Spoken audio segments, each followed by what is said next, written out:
Alors, le groupe François Ier, en fait, est un architecte qui va mettre en relation les villes ou les propriétaires qui ont à vendre un bâtiment classé monument historique ou dans un secteur sauvegardé en Malraux.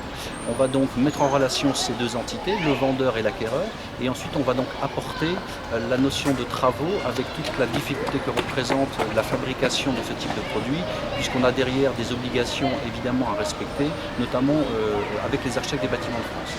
Donc nous sommes en fait l'architecte de ce type de produit en réunissant toutes les compétences et les volontés des uns et des autres. Le système d'investissement Malraux qui a changé dernièrement est devenu un produit de défiscalisation et non plus de déduction fiscale.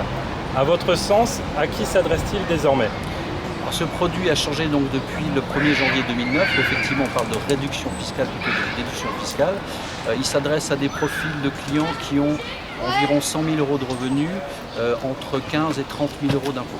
Et on rentre dans ce cas-là vraiment exactement dans ce qu'il faut pour ce type de dispositif. Okay. Très rarement, ces appartements sont revendus par leurs propriétaires à la fin de la période fiscale. Oui, tout à fait, parce que ce type d'appartement, en fait, diversifie le patrimoine immobilier des investisseurs qui ont en général beaucoup de patrimoine dans le neuf, et il y a une petite fibre sensible quant à la catégorie d'appartements qu'ils achètent, puisque ce sont souvent des couvents, des châteaux, des anciennes écoles. Donc il y a une réelle valeur patrimoniale dans le bâtiment lui-même. Donc les gens qui se portent acquéreurs de ce type d'investissement le gardent. C'est comme du bon vin, ça se garde et ça prend de la valeur avec le temps.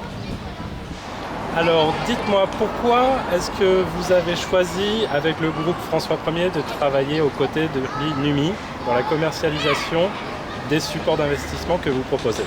Simplement parce qu'on a la recherche de conseillers en gestion de patrimoine qui sont diplômés, qui savent de quoi ils parlent lorsqu'ils présentent des dispositifs tels que la Malraux et le monument historique. Donc voilà la raison majeure pour laquelle nous avons choisi de travailler avec eux.